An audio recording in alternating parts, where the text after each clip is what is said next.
Hey guys, what we're doing today is we're going to make some fermented apples. I have a garden, and last year I had just like this huge boatload of zucchini and yellow squash, and I fermented, oh my gosh, probably close to 40 quart jars of those. Some of them got mushy and I ended up dumping them out, but I did get to eat most of them. And the reason that we do this ferment, two reasons. One, I didn't want to throw away all that zucchini. I didn't want to give it away. And two, I wanted to get something that will help heal my gut. When you ferment these vegetables and things, they are very gut healthy. Do yourself a favor and research probiotics, natural probiotics, and how good they are for you. They have everything, they have a lot to do with your mood, your ability to rest, to sleep, whether or not you're nice to people. So anyway, I ran out of my fermented squash, my fermented summer squash. So I just got to thinking, man, I like apples. So I wonder if you could ferment apples. And lo and behold, you can ferment apples. So I looked at a couple different recipes and watched a couple videos, and this is how I'm gonna do it. This is what we're gonna try. So I went ahead and got some organic Gala apples. I like to use organic. Most recipes call for the peeling of the apples, but I don't feel like it. I don't want to peel the apples. And they said that the reason being is the apple peel could get a little bit mushy or something. I don't know, but I watched videos of people who I follow on a regular basis, and they did not peel the apples. But if you want to peel them, peel them. I know that these are organic and that they have, there's a lot of nutrients and things in that peel that I want to keep intact. So I'm going to follow a recipe from someone that I follow on YouTube, and actually add a little to it. So the first thing I'm going to start with is I have a really easy way to do these apples. So, and this usually splashes right in your face. So this is like too easy. I'm gonna go ahead and put all these in the jars. The jars are clean. They are sanitized. They went through my dishwasher. What I should do is just zoom in down here, huh?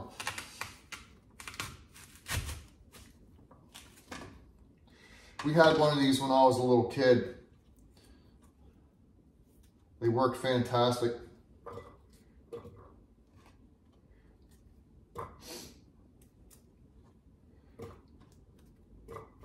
All right, so there's two apples, and I need to leave enough room. You're supposed to have 1 inch of head space on the top of your, whatever you're putting in that jar, whatever you're fermenting. It allows room for gases to move and escape and things like that.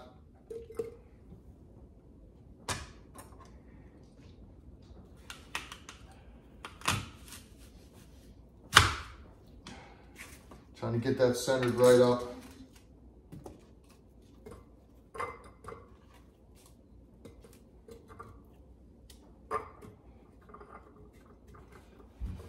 I'm going to kind of smash them in there a little bit because I want to make sure I get enough in here. If I have a little too much that I've sliced, well, I'm just going to have to eat them.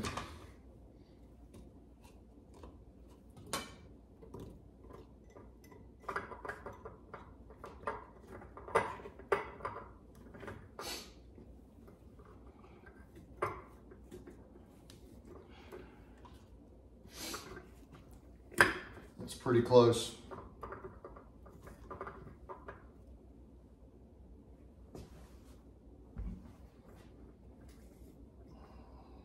Yeah. Sorry.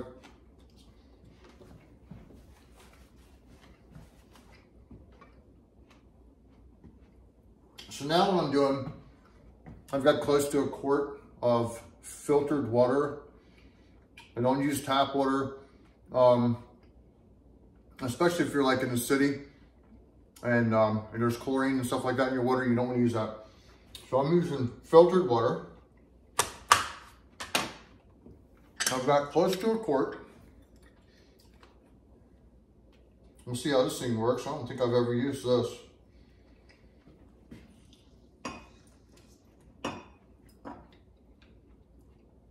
That's supposed to, there it comes.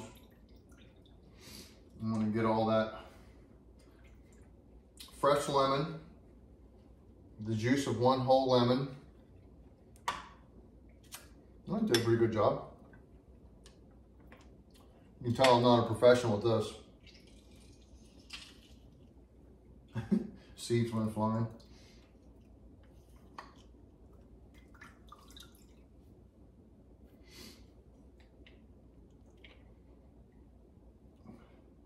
All right, there's one whole lemon. And that thing.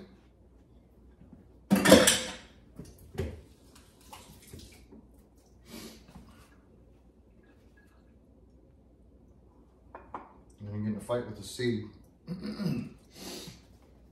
All right, next, because I'm using almost a whole quart of water, we're gonna go with 2 teaspoons of good Himalayan salt.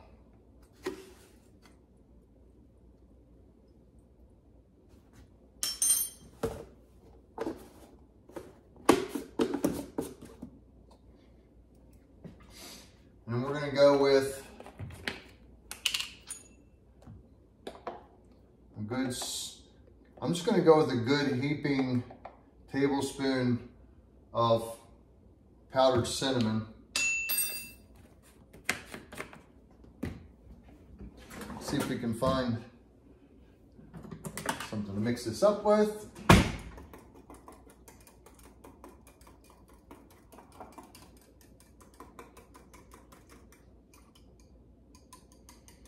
Boy, the cinnamon doesn't like to go down in there.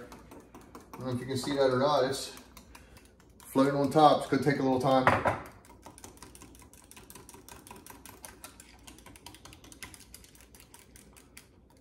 We'll get it in there. And the next thing I want to use is something I've never used before, and it's this is for culture. This is actually a starter for the fermentation process. This will help it get started, and that way, since we're using this, we're only going to let this ferment for about for 3 days. So it calls for, we're gonna go with 4 of these because I'm close to a quart.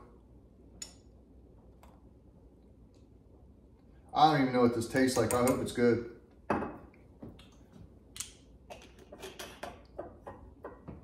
Again, that's already got the probiotics in it because kombucha is a ferment. And so when you start something like this, you add a little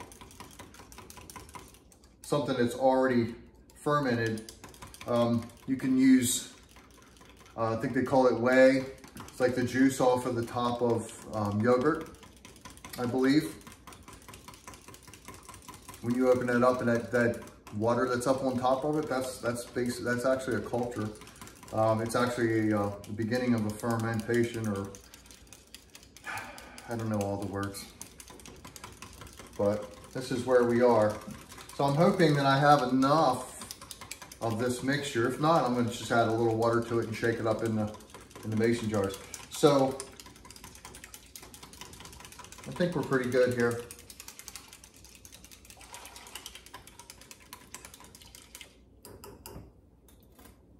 And we'll pour this in and see what happens. Hopefully I have enough. We'll stop there. Oh, we're doing good. Doing good. Okay, so right now I am right basically to the top of the jar, very close. I want to leave an inch of headspace in here. But what I'm going to do now, there's a company called Mason Tops, and they have these glass weights. And I'm going to put that on top here to hold the apples down. I'm going to press that down a little bit because I want everything that I'm working with to be completely submerged.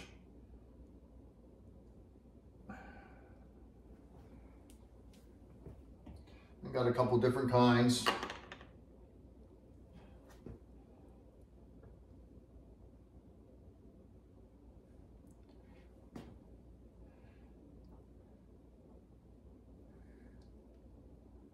All right.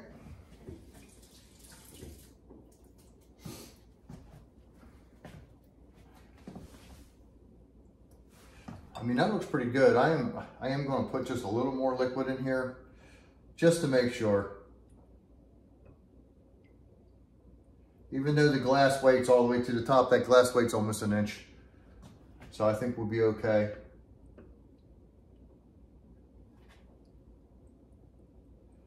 All right. We're going to wipe off the top of these jars.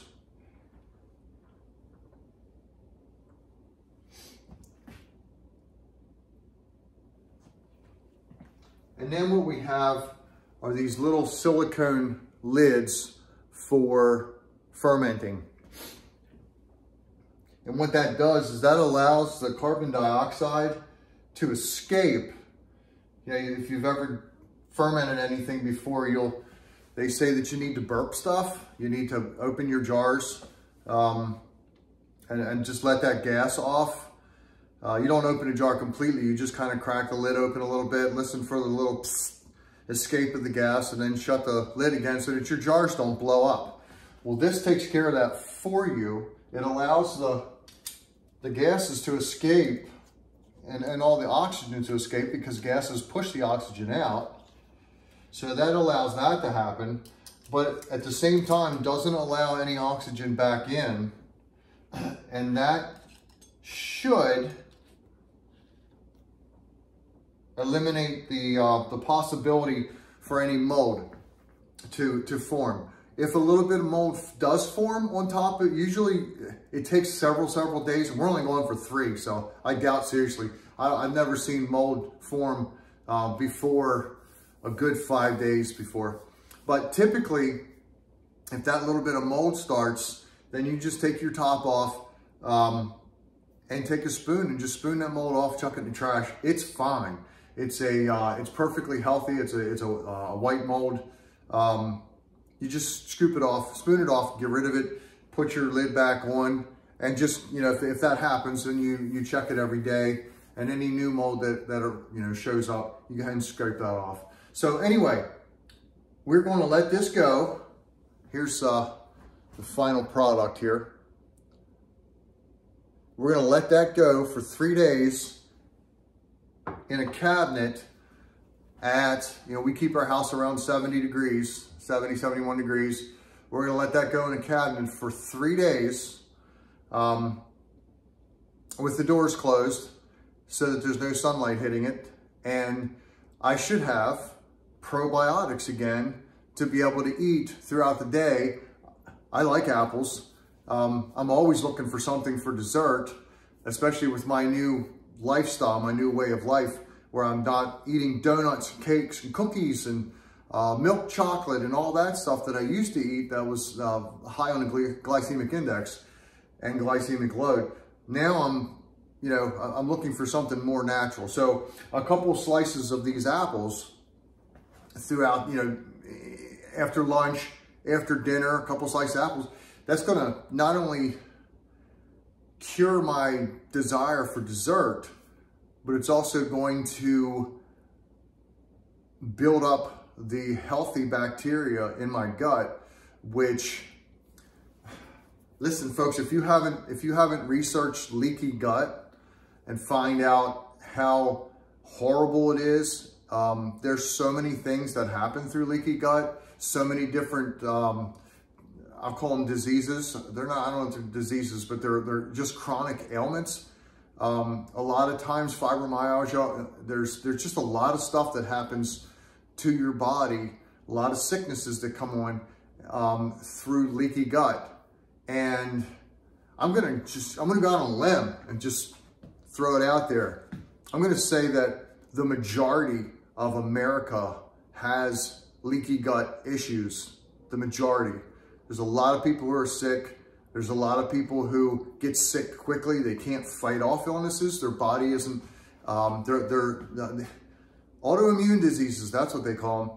There's just a lot that comes with leaky gut, and fun stuff like this. You saw how hard this was to do. This is just really, really hard to do. There's 5 apples there, and I'm gonna ferment them for 3 days. And I promise you that it's only gonna take me a few days to eat these. I won't, obviously you don't wanna eat them all at one time because you introduce a lot of probiotics to your stomach, you're gonna have some problems. You're gonna end up running to the bathroom on that one. So a couple apple slices after lunch, a couple apple slices after dinner, and I will have this done eating in probably 4 or 5 days. One of the other things, at the end of 3 days, I'm going to take these little silicone lids off, and I'm gonna put the regular solid lids on, screw them down tight, and throw them in the fridge. They're good for several weeks in the fridge once you do that. So, and I'm gonna taste them, and if I like them, I'm gonna come right back and do another 5 and keep it in rotation. Right now, because I don't have anything growing in a greenhouse or growing in a garden, it's the middle of winter. It's the second week of February. I'm going to be doing this, and I'll run to the store and get a couple heads of organic cabbage and make my own sauerkraut. And I did a video on that. You can look back in the history of this channel and you'll see how I made that sauerkraut. It's fantastic. I eat that several nights a week. I will have that with some salmon. I have it with chicken breast. You know, it's good. It's a great side dish. And you can make it as sour as you want it. I'm like middle of the road for that. But anyway, when these are done after 3 days, I'm going to put them in the refrigerator and munch on them for a few days. And like I said, if I like them, I'll grab 2 more. But we'll do a video in a few days to see how we like them, and we'll go from there. So God bless y'all. Please like the channel. Please subscribe to the channel. Please like this video, comment, ask questions. I'm more than happy to answer anything, or I can send you to somebody, direct you to somebody who can answer the questions. But if you want to be healthy, this is a great way to start. This is a great way. This is a great part of it. So anyway, God bless you all. Again, subscribe to the channel, like the video, share it, comment on it, tell your friends, and we can get this word out so that we can live life more simple, more healthy, and more happy. God bless you all.